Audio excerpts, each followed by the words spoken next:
wow, you are on the loose when it comes to, I just love the way that you dive into your stories and bring it to us in a way where I feel like that you're sitting right there with us going, you're not going to believe where I just was.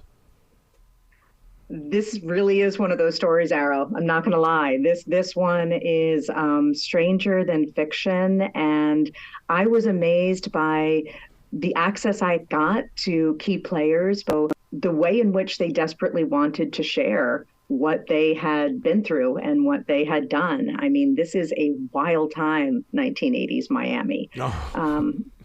Yeah, well, because we're used to, in Miami Vice and things like that. We just thought that was just part of the, of television and things. But you're realizing that, wait a second, this was actually taking place. And I get to speak to the people who lived it. They were the inspiration. A lot of these detectives were consultants for that show. But believe me, Miami Vice was much more glamorous and a lot less gory than the reality that these guys had to face in terms of trying to fight the tidal wave of corruption and cocaine, the drugs that were pouring into Miami. And with it came violence that has not been seen before or since. I mean, home invasion was a term that was coined in Miami at the time. Car invasion. There is a story that Phil Stanford tells of seeing a routine car altercation where cars jumped out and both people had machine guns. So it was like road rage on steroids. The podcast we're talking about is Murder in Miami: Spies, Smugglers, Killers, and Corruption. You had me at hello. And alligators, bodies left to the alligators in the Everglades.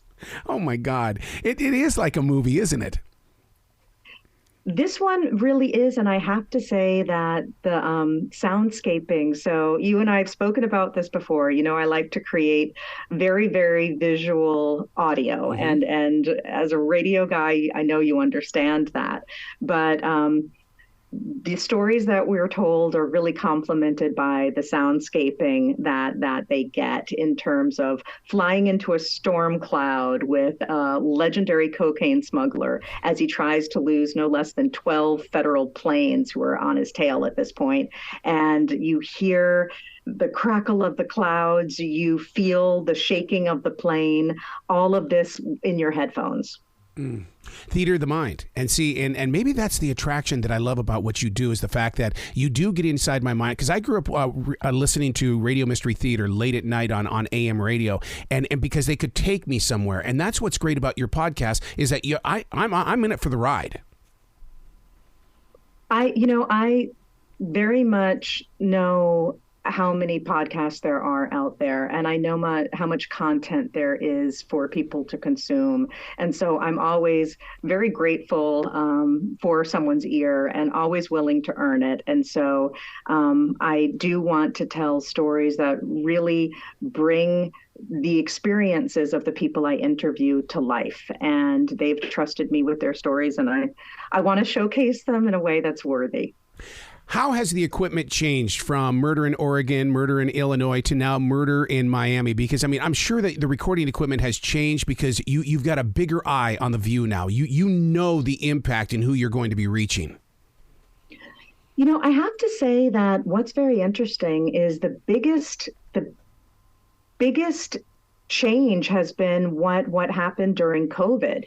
I've always loved to sit in person with people when I speak to them. And when that luxury really was compromised for a period of time, the technology that advanced in a very small little pocket was incredible. So you can speak to somebody who is half a world away, and very much now with the audio advancements that have taken place, you can sound like you're in the same room. Mm-hmm. Mm-hmm. Yeah, you're right about that, and that I feel like that I'm cheating on the history of broadcasting, but at the same time, no, we all had to work together in order to make this happen. Absolutely, and you know what, I do have to say that as Interesting as it is to have a video component with the people that you're speaking to, I don't think that there is any replacement for the intimacy of an old school phone call. Yeah. I think that, people are much more their true selves when they don't have to worry about how they look on someone's computer monitor. How did you get them to drop the guard? Because you're right. I mean, everybody that's talking, it's almost like not that they've rehearsed it, and because they knew you were going to one day come, but still they share a story that is very close to their heart. A lot of people have been internalizing a lot of these experiences for decades, and particularly with one of the central murders that we cover. It was a mysterious plane crash, but very much believed to be a hit by multiple people that I've spoken to. In trying to come to terms with this killing and not knowing who was behind it, that really creates a feeling of fear. And when people internalize that fear, we speak to one woman who was believed to have been in the witness protection plan, and she has been living off the grid almost for 40 years as a result of the people whose paths she crossed in 1981. And so imagine the impact and the domino effect that has had on every single aspect of her life. And I think that she was so incredibly relieved when I reached out to her and could link her to someone else who had a similar experience with the same characters, Phil Stanford. It's the only way I can explain it, and I do so in the podcast, is it's as if there was a capture the flag game and everybody went and hid, and she's still been in hiding and didn't know that the game moved on or that it was safe for her to come out. So it's been a beautiful thing speaking with her as she not only finds her voice, but comes to terms with her past experience and how it's not only shaped her to who she is today, but how she is now able to move past it. You said as the game moves on, and yet inside my heart, I'm sitting here going, wait a second, they're busting people for crimes they did 25 and 30 years ago. And I'm sitting here thinking, Lauren, you're going to get into a little area of this story where the police is going to say, they're going to come out and they're going to go, she's got something here. Let's go investigate this and let's haul them in. Well, I actually hope that there is a cold case murder that is central to this story that ends up getting closed as a direct result of what I've uncovered. And I have been in close contact with Miami-Dade's cold case division, with one of its detectives who has been an incredible help. As I said, I've had multiple detectives speak with me. There's a place in Miami-Dade that one of the officers grew up calling Cocaine Alley. And he talks about a house that had 2 live cougars in the backyard patrolling. And then I spoke to another Miami-Dade officer who told me about busting a smuggler who lived in a house on that street with 2 live pumas. So I have a multi-generational view from law enforcement of this really interesting, violent, and exotic window of Miami history. Man, it's almost like you've stepped into an urban legend and you're going, no, this actually happened. 100%. 100%. You want to think that Miami Vice was fictionalized. Yeah. If anything, it was sanitized. Wow. See, I'm not going to lie to you. When I go down to Miami, I actually sit there and I love to walk around because I just want to visualize those days of the 1980s where those streets were not exactly safe, or even go down there, near the ocean and just, because we're all those beautiful hotels and party places and things, those were alive with action. Absolutely. And it was a very interesting because in the early 1980s, Miami was actually in decline. That's just when cocaine was pouring in. And so the money that was coming in, which would revitalize Miami, was in its early stages. This was also the era where you could walk into a bank with a suitcase and a duffel bag of cash and deposit it, no questions asked. And so, there were a lot of old pensioners and people moved there for a quieter life right at the time that the Marielitos and people were spilling in from Cuba and Colombia with different a very different reason for coming to Miami and very different ambitions in terms of what they would do once they got there. And so there were a lot of worlds colliding, and Phil Stanford kind of gets caught up in all of it. I was going to ask, how much of this is connected to the boat people that were coming from Cuba into the United States? Was this, they have to be tied together somehow, some way? Well, in terms of the Marielitos, when the prisons were opened and these people with significant criminal backgrounds poured into Miami, when subsequently they connected with friends and family who were also already involved or had criminal pasts, you had an interesting network already in place. And that led to the reason why there were 10,000, right now there are 10,000 unsolved murders in Miami-Dade alone. And a large number of those happened in the early 1980s because you had a number of relatives and friends and families of victims who were too afraid to say anything and didn't trust law enforcement. And so the coroner at the time had a refrigerated truck that they had to store bodies in. Because they couldn't even get to them in a timely manner in terms of autopsies. So was it in a certain area? Because it seems like, in the larger cities, there's always that one little section of town where everything goes bad. But for some reason, I just want to believe that this took over all of Miami from South Beach all the way up to when you first enter the city north. Well, absolutely. There were residential pockets. And, there's an interesting quote about Miami at the time that you could choose not to do drugs. You could choose not to do the business side of drugs. You could choose not to surround yourself with people who did them, but you could not avoid the presence of drugs in day-to-day life in Miami. At some point during your travels to and from school, the detective who was a child when he saw those cougars on Cocaine Alley was on his way to pick up his report card for the summer, but that's the path that they took from his house to his school. And on the way there, they passed their local church where there was a car in the parking lot that seemed to smell a lot worse than roadkill. So he pulled over with his friends on bikes and they flagged down a Miami-Dade police officer who called in homicide. They popped the trunk and sure enough, there was a body in his local church parking lot that had been bound and gagged and tortured.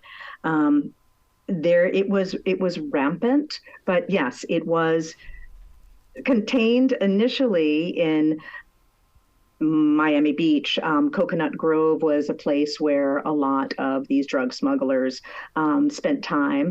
The Mutiny Hotel, which is the hotel where Scarface took its inspiration, and actually the crew and cast from Scarface spent a lot of time at the Mutiny for research purposes. And the Mutiny at the time served more Dom Perignon champagne than any other place in the United States, and most of it was served in hot tubs. Oh my God! So you've got someone like Lamar Chester, and I mean, compared to the entire story that you're doing on Murder in Miami, his one-time little job of just hauling grass around, that seemed to be very small. But then all of a sudden, it's cocaine, and then there's also some gun running going on. Yeah. So at that time, all major airlines, for the most part, their pilots had military backgrounds. And when Phil Stanford gets to Intercept, he quickly realizes that it's staffed by men who all had intelligence backgrounds, be it in the military or the CIA. And Miami was very interesting too because of the operations with Cuba. You had a lot of former CIA who had moved down to be part of the Miami Wave station at the time, which was the largest outpost for the CIA. And they put down roots and they stayed there and continued to find employment with some very interesting resumes, to put it mildly. But that's what actually ended up drawing Phil Stanford into this whirlwind tale. Lamar Chester, the man you mentioned, was the largest client of the detective agency that he worked for, which ended up being a front for a drug smuggling ring with international reach.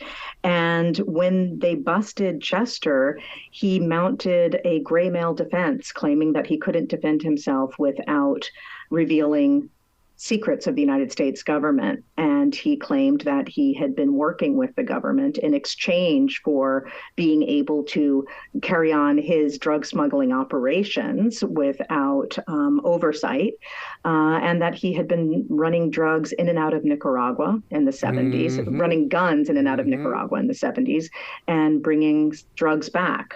And this also spills into the Bahamas, where he owned a couple of islands.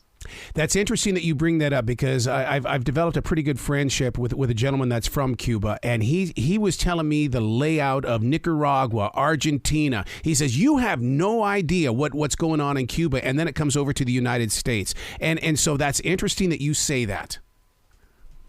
Well, it's funny. I like to say that Bill Stanford can't talk about corruption without a little world-weary chuckle, and his experience in Miami is where he cultivated that chuckle, and it's only deepened with time. He never ceases to be amused by how corrupt the world proves to be. Right.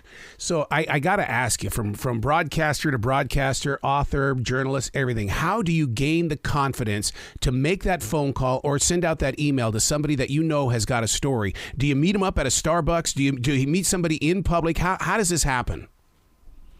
Any and all of the above. You know, there are a couple of people in this that I had to communicate with for months via encrypted texting before they would even agree to get on the phone with me. So, you know, the biggest problem and challenge with a lot of these. Find yourself looking over there toward Texas right now, or that borderline, because it seems like the cartel is starting to get a little bit of attention over there as well. And it's like, man, is there going to be a comparison here between what happened in Miami and what's happening at the border? I don't think it's ever gone away. Okay. You know, I like to say that Phil believes that corruption, like water, finds its way. But like water, it can also hide in plain sight, because it can be a shapeshifter of sorts. It can, you know, it can turn into a mist. And I think that when we look at the story, I speak to a gentleman named Joe Trento, who is a prolific author and expert on the CIA and its covert operations, but also its very established role in international drug smuggling. And that's not something that should make anybody clutch their pearls at this point, because we have known about it for decades. You know, I think in 1972, Alfred McCoy, who's a professor at the University of Wisconsin now, but he wrote a book exposing what was going on in Laos and Vietnam at the time, and the deals we made with drug overlords in exchange for being able to bankroll our military agendas and covert operations. So I think that it's never really gone away. Yeah. I think that it's changed over the years, and I think the venue has changed. Perhaps the illicit substance that is bankrolling it has changed. It's no longer marijuana. It's no longer cocaine. We're looking at opium and opioids. And so, unfortunately, when there is supply and demand, and the demand for the supply is so much that the level of money that is involved grows to a point where it makes corruption inevitable. It's too seductive, and unfortunately, the people who get caught in the crosshairs of this all are the people who often are just trying to go about living their day-to-day life and make a living for their family. Wow. And that's what we see in this story as well. There are a lot of people who just end up collateral damage, and they weren't the ones making the big bucks. Listeners need to understand that with the iHeart app, all of your episodes for Oregon, Illinois, they're all there. So they don't have to do any jumping. They can sit there and get every one of those episodes. And that's what I loved about this one appearing right there with you. You just look up your name, Lauren, and I mean everything that you're doing is right there in one spot. Well, I guess that's good and bad. Good if you like what I'm doing, and bad if you don't. It's very interesting that I've worked so many times with Phil Stanford. I really do enjoy his company, and I think that that's clear when you hear our conversations that we have. An affinity and a respect for one another, but I've never met a more interesting storyteller than Phil. Well, your life is like a novel. I mean, the way you explain it and the way that you dig in and stuff, it's like, oh my God, she's one of those super spies. Well, that's I work with a very young crew, and I will tell you that at one point, Phil Stanford gets accused of being an operative for the CIA, and believe me, they asked him off the record many times too. Wow! Please come back to this show anytime in the future. The door is always going to be open for you. Oh, I appreciate it. I really enjoy speaking with you. Well, you be brilliant this weekend, okay? You too.